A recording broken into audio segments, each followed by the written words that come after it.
Hi, everyone. Good evening, and welcome to the episode number 27 of Free Talk with Mr. B. I'm Sameena Khanam, the co host of Free Talk with Mr. B, along with my other co host, my beautiful co host, Ms. Dedra Stevenson. I will introduce her in a bit to our special guest. And let me take this opportunity to tell you guys that we have Ms. Ayesha Khan with us. Aisha, are you able to hear us? Loud and clear. Great. Yes, there you go. We see your beautiful face now. Yes. Thank you so much for being with us, Aisha.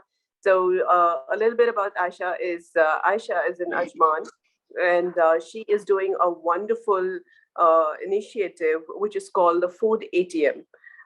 So Aisha, let me hear it from you in terms of what is the Food ATM. Thank you so much for a wonderful introduction and meeting such beautiful people. And this is a privilege for me to be with all of you and then let the world listen to all of us together. Yes. What Food ATM does is we are a shield for the lesser privileged, lower income communities against the cost inflations, which is specific to food. Food being a very, very basic human need is also the very basic human right, Yes. which is in a way denied for all those who have not been fortunate like us to receive education and have some good professional lives and make some good money. But Mhm. then they are subject to the cost inflations like us. So the same meal, which would have costed something like 10 dirham a few years ago, now costs easily 50 dirham. For them, the salaries haven't changed for more than 20 years, which is not a known fact to many, many like me. Even I didn't know it Mhm. until that I ventured into this direction of work, and where now we stand providing food security to the lesser privileged, lower income communities. And we actually provide food from 50 fils to 3 dirham. That's the Wow. maximum cost, yes. And it's Okay. been 3 years continuously. This is the fourth year. We haven't changed anything because nothing has changed for them except for the cost inflations. They're subject to a very high cost inflation specific to the times after the pandemic. We are all Mhm. living that. But then their salaries haven't changed, their responsibilities haven't changed. So we are a shield against, between them and the cost inflations. At least they are getting food. We started off the journey with 6,000 meals a day to now 50,000 meals a day, where thousands of workers are being fed. And let's safely multiply that by four because each of them has a family. There are Mhm. thousands of children studying in more than 200 countries by the savings sent by these workers to those countries from where they have come here to work, here in the Yes. UAE. So it's a very Mhm. small formula Mhm. of doing goodness in more than 200 countries. And blessed is everyone who's with me. It's not only the team of Food ATM, every supplier, vendor, every organization of the government and private sector who have believed in our cause and they're with us now. Otherwise, it would not have been possible to grow from a 6,000 meals per day to 50,000 meals a day. So this, Great. yes, we are Yes. all struggling to be humans every day. We are working hard towards becoming humans, which I think was not the case when I was a corporate employee in a very high profile job in Dubai, in the government of Dubai for 12 years. Okay. We really appreciate what you're doing, Ms. Aisha. And just as you humbly said, it's a very small initiative. No, it's not a small thought at all. It takes a lot. It takes a lot. It's not about the money or the status or whatever people have, but to do something like this, it takes humility, it takes modesty, and it takes the realization, I must say. And what was that one instance which instigated you, if I may ask, to start the food ATM? There was no one instance. And to be very honest, I'll really have to take you through a small story, my Sure. personal story. 6 when I was brought to UAE, where there was no Do Telecom. Do was in the launch, and 60 people from all over the world were brought to UAE to have the launch project done. I was one of those 60 because in India I was working in 6 states for BSNL, which is a giant Indian telecom giant for more than 120 years. So I was a very known person there and known in the telecom sector. That's why they picked me. When they brought me here, it was like 1.5 years of terrible work because it was launching a new product. And then on the same day as Do was launched, I was picked by RTA, which is, again, everybody knows, a very, very ambitious organization, Roads and Transport Authority of Dubai. So an organization being, very ambitious, and you getting a good profile job, which actually translates to high tensions in very simple words. So every high profile has its own pros and cons. So the money part is definitely glamorous, but the tensions were something which I wasn't able to cope up. And just to prove myself the best in every challenge that, or every assignment that I was given, I had to balance my mental stability. And my mhm, only passion was cooking. Not because I mhm, knew how to cook, just because I loved to cook. I used to go to the internet to read what is it that I can cook, and I used to cook. So every day by evening, I would be home and I would just hit the net and check something, and I would start cooking because it looked good on the internet. And the next day morning, it was be there in the fridge. And this continued. So by a few days, my fridge was all stacked up with so much food. And at home, we were taught not to even take things in the plate which you cannot eat or which you cannot complete. So coming from that background and throwing away everything that is in the fridge was a pain. I couldn't do it. And then I had to identify whom will I give all this food to. So then I found these cleaners in my office, those who used to bring coffee for me, they used to clean my car, the gardeners, the drainage workers, and all. Because RT is a government organization and we had so many labors. So it became so easy for me that I started picking up all the food from home and taking it to the office, giving it out to these people. And these people in turn were so good to me that they would appreciate every single thing that I cooked. So I started thinking that I'm a very good cook, because 12, 15 people every day will not lie. For sure, I'm a very good cook. And that became so much of an enthusiasm that I started mhm. going to office to receive those appreciations. And Oh, then, wow. then those tensions really melted off. Then those high profile job and targets and assignment was like nothing to me, because I know I'll go home, I'll cook, next day morning, I'll receive a shower of appreciations. So that started balancing my professional stress. One day, I mean, it was like 2, 3 months I was doing the same thing. One day, one of the Bangladeshi cleaners that I had, he walked up with his mobile to show the photos of two of his boys, 7, 8 years old young children, and they were in school uniform. I understood that he's, in a way, he came to say thank you for whatever I was doing, and he didn't know how to start a conversation. So maybe he's showing the photos of his children. So I also obliged by saying, "Good, your children are going to school. I hope they're studying well." So he said, "They're studying because of you." And I could not relate to that because I hardly knew this man. I was so much into my world, my priorities, my ambition, my family, my success, that I had barely even looked at these people when they would have said salam to me. I would just say salam or a good morning and walk off without even looking at them. So I asked, "How, brother?" He said, "See, Didi, yani sister, you've been bringing so much food for each of us that what we do is we eat half for lunch and keep half for dinner. That way, you have started saving our money for 60 meals a month." And these were roughly 12 to 15 people a day. Because I was not from the food industry, I did not know the quantity. I used to cook so much, and I'm sure every time I was going wrong in the measurements, but they were so kind that they used to appreciate me. And they were so needy that they used to eat this food and survive and save that money. And that's how money started going home. So I started asking him that, is your education so expensive in Bangladesh that you had to wait for me to give some food? He said, "No, we have taken so many loans to come here. Many of us have sold the properties for getting a visa to come to this place to work, that there is so much of debt that has to be paid." So his wife Mhm, was working as a housemaid at certain places nearby, and his children used to go to construction site to lift bricks on their head. 7 years, 8 years, and they used to win their own or earn their own bread.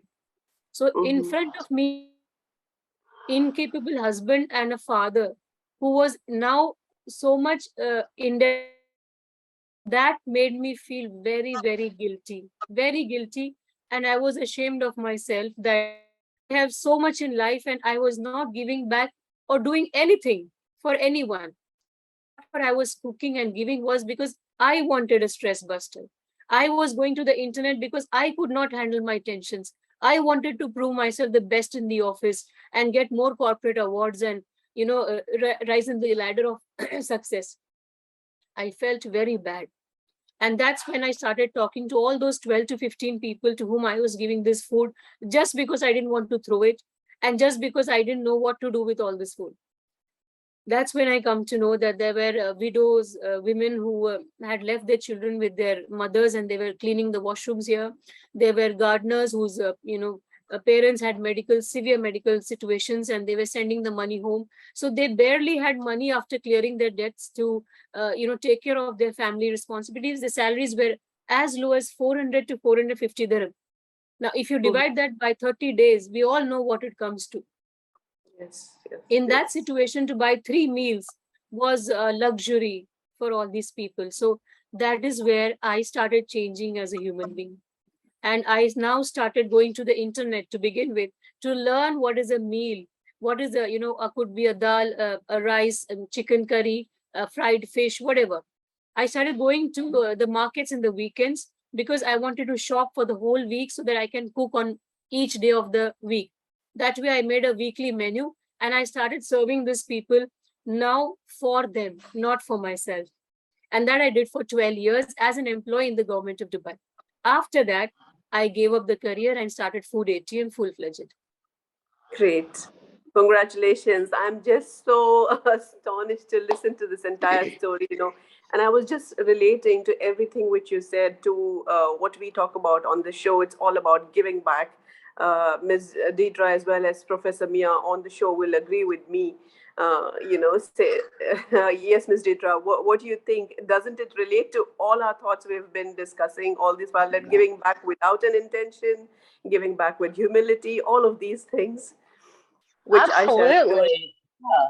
Oh, it absolutely relates to every single thing that we have talked about the entire time on this podcast, in fact. So, and I'm touched by her story, honestly. I have to say, Miss Aisha, I'm very touched by what you have talked about. I mean, I can not really relate. Honestly, I don't think I've ever gone that far, to feed people who were not capable of buying, like you said, 2 to 3 meals a day. I mean, just by doing something like that, and it gave you such appreciation for what they go through every day. I mean, it's just, I think your story is inspiring, and just by sharing it like this, you probably make people at least sit and think, wow, look how lucky I am, to be able to have, Yes. access to all of this food. I mean, we're supposed to think about that like during the month of Ramadan, for example. This is one of the goals, in us being hungry like all month. We're supposed to have an appreciation for what it may feel like to not be able to have the food readily available anytime we need it. We have to wait some time, to eat something, but it doesn't quite do everything, does it? I mean, unless you actually reach out to people who are in need the way you have, you can't get a full appreciation for what they were going through. I commend you. And, I think that before this podcast is done today, we need to make sure people know how to get in touch with the food bank ATM Yes, so that they can help Aisha and everybody who's working with her, to provide more. Yeah. yes. I Thank you mean, let so us much. help. Let us join in. Yes, Ms. Asha. So if you could please tell us, how can somebody get in touch with you, and how can we be a part of this great campaign or initiative or goodwill, whatever you're doing is just amazing. I don't have words to express, the realization it got to me just in the last few minutes when you were telling us about stories. How can somebody get in touch with you, and where to find the food ATM, and what's the process of helping you? This is the most beautiful aspect of our conversation, where I understand every human wants to do something good, Yeah. and we don't know how to do it and where to do it, because we are stuck in our corporate worlds and not being able to look beyond, or sometimes within our priorities, and we don't know where to go and even give the food. Sometimes we are all good cooks and we know, or we can even buy food from outside and just go and give it, but we don't know where to give it. Then there are Yes, norms, government norms, which doesn't allow us to just cook and start distributing food for various reasons of safety, hygiene, and food contamination, and all these aspects do come into the picture, which is absolutely right, and they're very much in place. So I want to really take you to the practical aspects of what happens with food ATM is. One is that we have B2B and B2C, where companies associate with us. They buy the meals for their labors and take it. There are B2C, where the customers, because we are always based in industrial areas, we have 3 food ATM facilities in the UAE now, where all the locations are in huge pockets of labor intensive areas. So there is already a lot of footfall, a lot of workers come and buy the food. But I have started a small culture of all the people that I know, even who are related with me on social media, that why not we celebrate our personal achievements and occasions by giving food? Why only in Ramadan? When I eat 365 days, I can give 365 days. Let us not limit. So that's why Food ATM is called the joy of giving food in Ramadan and beyond. That is before Ramadan and after Ramadan. So when we eat 365 days, why not give it? So now I have lots of MOUs, and I have lots of associations with various forums and organizations where each of them celebrate their birthdays with us. So instead of just cutting a cake at home and throwing a lavish party at some restaurant, they would come here, they would be at a food ATM, pick up the bags of meals, and we all together go to the most needy labor camps where probably they have not received their salaries for months, and we go and have the distribution of meals there. And we have so many on our Instagram, you would see, we have so many occasions where children as young as 5 years of age come. They even come with the birthday cakes, and they cut the cake at the labor camp. And all the laborers, workers who are standing in the queue, I have seen so many of them who burst into tears because they have never seen this for their own children. They've not been lucky enough to see their own children on their birthdays. So in that Yeah. child who's cutting the cake and giving the cake to the labor, they sometimes hug the child and start crying, and it becomes so difficult for us that we have to separate them and we have to hold their emotions. Okay, come on, see, brother, you're so lucky. The child has selected you to cut his cake and give the cake to you. See, so you're so Oh, blessed. that's And so and we take the conversation to a different direction and make everybody feel so good and happy. Then there are couples who have their marriage anniversaries. There are corporate people who receive a promotion, some people who lost the job and got the job back. They all come to us. We all go to different labor camps, we distribute, we celebrate. So every time there's food being given all through the year, every single day, food ATM has events of food distribution also. So I would request anyone interested to get in touch with me. You have my email address, you have my phone number. Please spread it. right. Let people not restrict their personal achievements and occasion to only their own loved ones, because there are so many who need our attention and love. When we go to them beyond Ramadan, when it's not a Ramadan, it's not a Friday, we are just there to celebrate my birthday, and they feel so honored. They feel this is called social inclusiveness. When we respect them, it's my birthday and I didn't go out with my girls gang and not with my family. I came to a labor camp. They're my brothers. I'm cutting the cake and giving to my brothers. They feel so good. Nobody cares for them anyways. But when we do such small things, we are not only giving them food, we are giving them social inclusiveness, we're giving them that love that they're deprived of. And that Yes. changes the whole thing. Yes. At this point, yes, of course, we've been listening to you. I'd like to hear from Professor Mia also, who is on our call. And just to introduce Professor Mia, she herself is a life coach and also a social responsibility advocate. Professor Mia, are you with us? I am. Can you hear me? Yes, we can hear you. Assalamu alaikum. How are you? Salam wa rahmatullahi wa barakatuh. And salam alaikum to our sisters and to everyone that's listening. Alhamdulillah, I'm well, Sister Sameena. Lovely to see you all.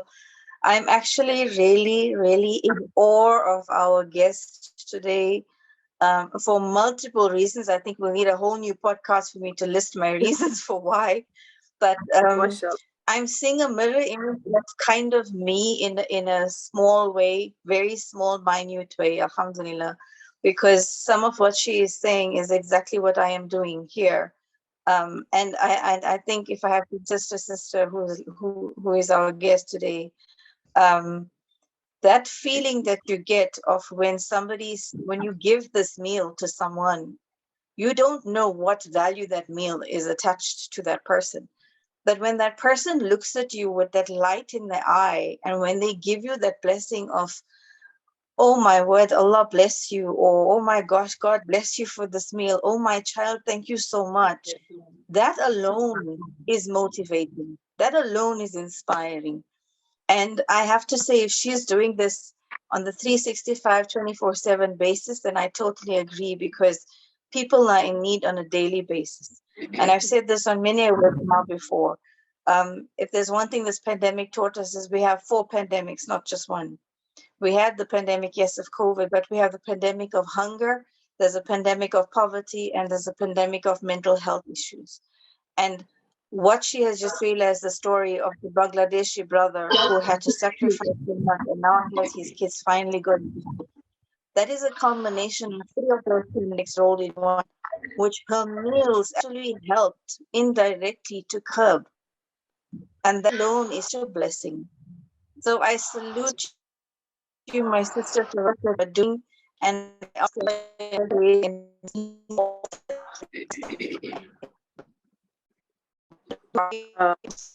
further and bring it all across the world. Together, we all definitely make that change, because what our sister is doing, what we are all trying to do, and what we do via this platform is for one thing this world is losing, and that is hope. We instilling that, we're renewing the face, and that is what we're trying to do. As my meal, as I salute you, I commend you, as we are learning. And I thank you so much for what you do. Allah bless you for this, inshallah. Thank you so much. Yes, Ms. Ayesha. So, Ms. Dedra herself is an award-winning author, and she is also a creative coach, as well as Sister Mia. So, all of us get on this podcast, and over the last 26 episodes, you can imagine we've been discussing different nuggets from this book, which is The Art of Giving Back of Mr. B. And as I told you earlier, he's the individual who has written his own life history. And in this book, he defines as to how each of us can give back various aspects and at different times to the society in different ways. But what you're doing is very humbling and very nice for us. And while doing so, I'm sure you've come across some challenges as well. So we'll talk about that in a bit. But before we get to that, would you like to give a shout out to anybody who has really been helpful for you to be setting up the food ATM? Would you like to make a mention of them and thank them on our podcast? The list is very huge. From Yes. From all those workers, my own team members who stayed back. There are a couple of them who ran away, because when I started the project, and they were all cooks from different countries, and they've been cooking for weddings. That is what the need of the hour was for me, because it was a bulk cooking. I had to hire people who cook for weddings. So when they came, and they came to know that my intention is to serve 1/3 of the population of the country, which is the lower income people, they said she's out of her mind, and definitely we can't work with her. She has no idea what she's saying. She's a computer engineer, and she thinks this is possible. We are cooks, we know it's not possible. We can cook for 1,000, 2,000, 5,000 people. She's talking about 3 million people, and we are going to cook for them. So some few of them ran away. I lost the visas, and there were a lot of I should say rivals, because I placed myself I was in the Greens, and I was in Dubai municipality at that time. I left and I came and stayed in the industrial area. The industrial area was completely not known to me. There were a couple of just 2 or 3 cafeterias, small cafeterias. They started seeing me as a rival. So they would stone my car, and it was really bad. Run away. I lost the visas. They would not let laborers come and eat my food. So I lost business. 1 year was complete loss. One of the stone actually hit my car, bounced on my feet, and it tore my feet apart. I fell down. I could not walk. The injury was so severe that I was bedridden for weeks together. I could not collect myself to walk. It was so bad. But in those days, I promised myself that if I have to do something in life, then this is it.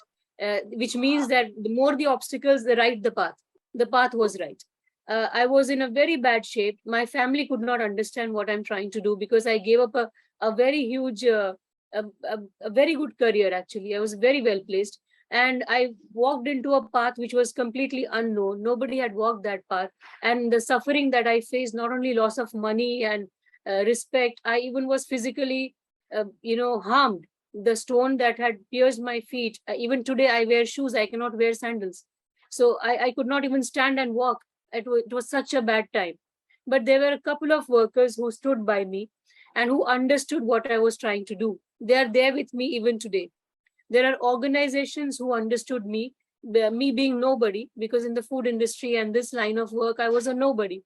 Now, at least there is an awareness after I got the Guinness World Record. I became a director at United Nations for Labor and Civil Society. At least there is a corporate know how. Before that, even people didn't know me. But in those times, organizations stood with me, very big organizations who even till date, they provide me with products and services and support. They believe in my cause. In all their events, we are invited. So I'm not taking people's names and organizations' names because I have not consulted them. But yes, as I told you, the list is big. If I had 85 people against me, there were 15 who stood by me. And above everything, there is Almighty. And I believe that, when you do work unselfishly for those who are lesser privileged, there is someone up there who does everything else for you. For example, when I'm running a show like this huge, I have my expenses, I have the rents, the salaries, the raw materials. 50,000 meals is a huge thing. Like if we cook at a home for 4 people, we have to have all the ingredients. And still sometimes the food gets burnt, or sometimes the oil is more, the spice is more. So such mistakes can happen when we are cooking in such a bulk. So with all these challenges, there is Almighty Allah who helps me at every moment. Whenever I have a problem, I have to just sit back and think that how will I do it? And I have an answer. And I have an answer sent to me from the heavens. It is for sure the blessings from Almighty and the blessings, heartfelt blessings of thousands of people and their families. During the pandemic, there were 800 boys who were fed by us for 10 months who had nothing. They were in labor camps where there was even no power supply. There was a lockdown and we were feeding them.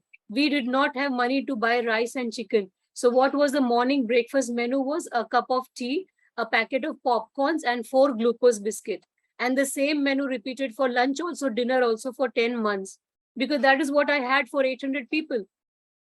But then their families showered blessings on us and there was no looking back. After all, I purely believe the heartfelt blessings of all these people and their families are the reason why we are here today. And inshallah, we'll go further. Inshallah, inshallah. I'm so amazed at all that you're doing. And I only want to say that this is the highest level of grace and humility you're exhibiting, my dear. It's just so amazing. And thank you so much for what you're doing.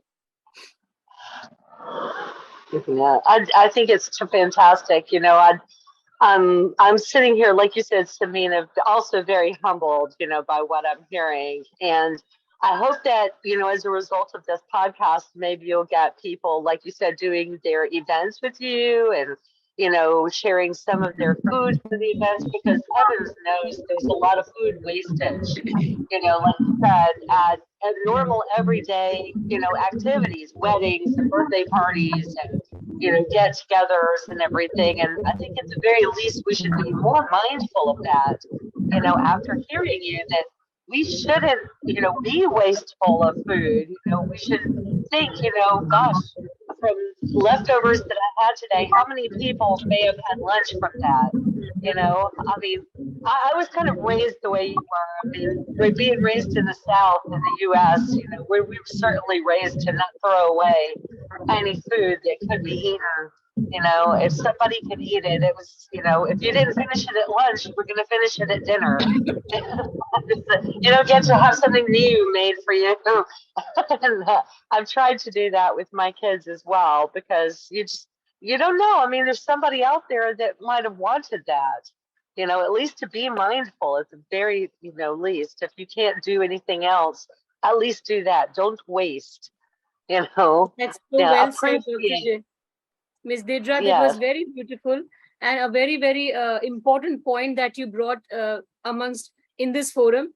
I just shared less than 2 minutes video links with Dr. Sameena for the very simple reason that in case it's possible, I would request you to please showcase that less than 2 minutes video where Sure. I'm trying to have the food wastage control done. In this part of the world where the food wastage is very huge, where we have food Yes. being wasted, where we have food being wasted for around 870 million people every day, and the number of people sleeping hungry or starving to death is 820 million. It's a very simple Wow. mathematic. The food that is being wasted is more than what the world needs to serve the hungry people or feed the hungry people. And we Mhm. are the Oh, 43%. We are the 43% of people, the households and organizations who are doing this wastage. So what I do is right. I go to schools, universities, corporate organizations, municipalities, and I conduct this small session of less than 2 minutes. I've shared the video with Dr. Sameena, wherein Yes. I show how a grain comes from the field to your plate and you just throw it. And Mhm. after this 2 minutes video, what we do is food ATM serves juices and snacks and chocolates and water, and we become the police to check if they have wasted or not. So it's a very Mhm. I love childish.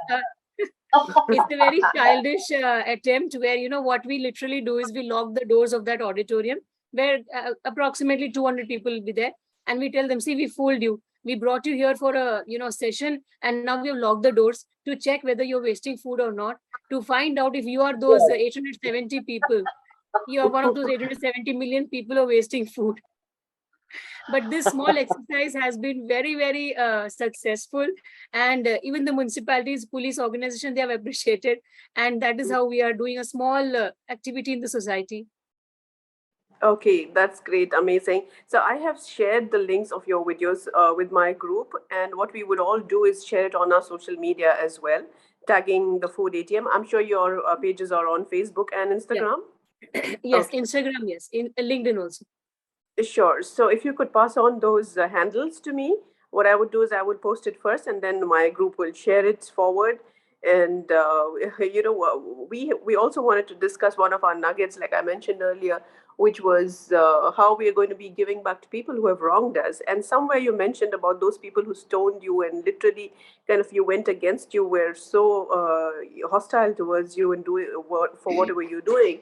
But then, Yeah, if you look at the larger picture, you've gracefully just forgiven them and moved forward. And mashallah, the Almighty has helped you progress so much. And the satisfaction of, if probably you think about it now, you would be laughing, thinking that, yeah, how silly of them to have done whatever they did. But we don't know if some of them have realized, some of them haven't.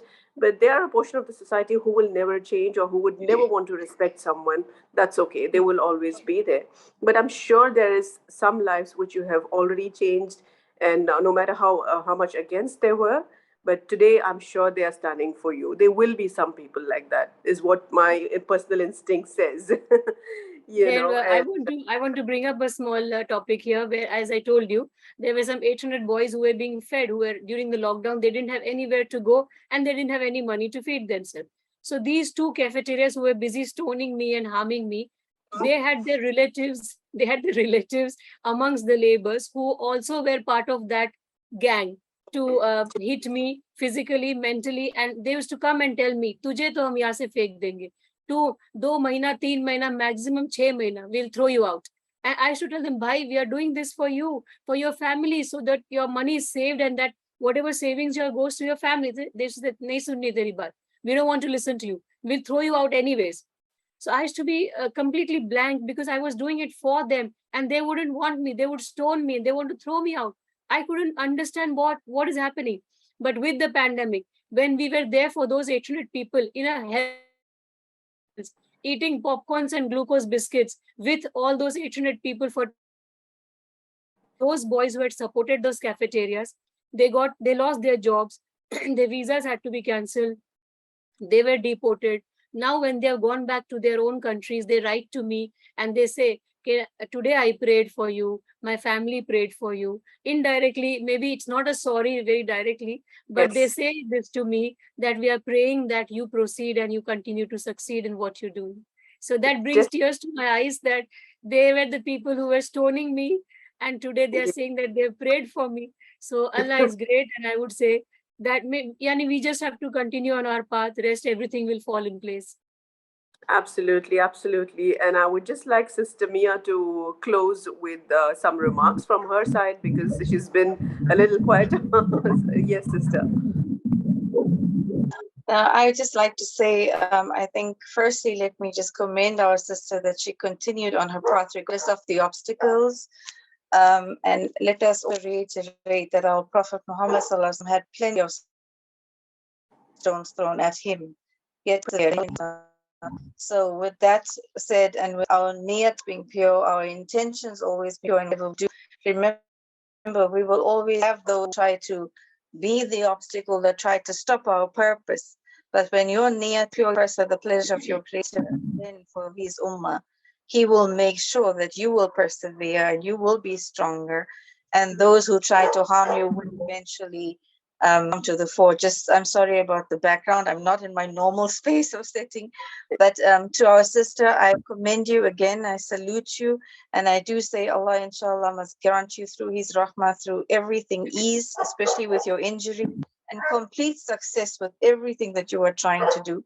And may we also all learn from this, because we always remember in every face of adversity, there is opportunity. Every Mhm. face of wrongs, there is always an opportunity Allah is giving us to show us, to keep us stronger, to keep us growing. So may you also grow, and we all grow with you. So thank you today for bringing awareness to us, or creating awareness, because that's what you have done for me, for everybody else who's listening. I think you've created this awareness that when everybody else is going to be eating a meal now, that little bit left on the plate, they're going to be thinking of this podcast and think, wait, I can't leave this piece of rice for this grain of rice. It's not good. So Yes. thank you so much for that. Thank you. Thank you. Yes, Right. Miss Dedra, anything from your side before we close? Well, everything Professor Mia said, amen to that, 100%. And I think that, the whole awareness of not wasting is a great thing to take away from this. I mean, we'll definitely share all your links as well on our social media, without a doubt. Hopefully you'll get a lot more action after this.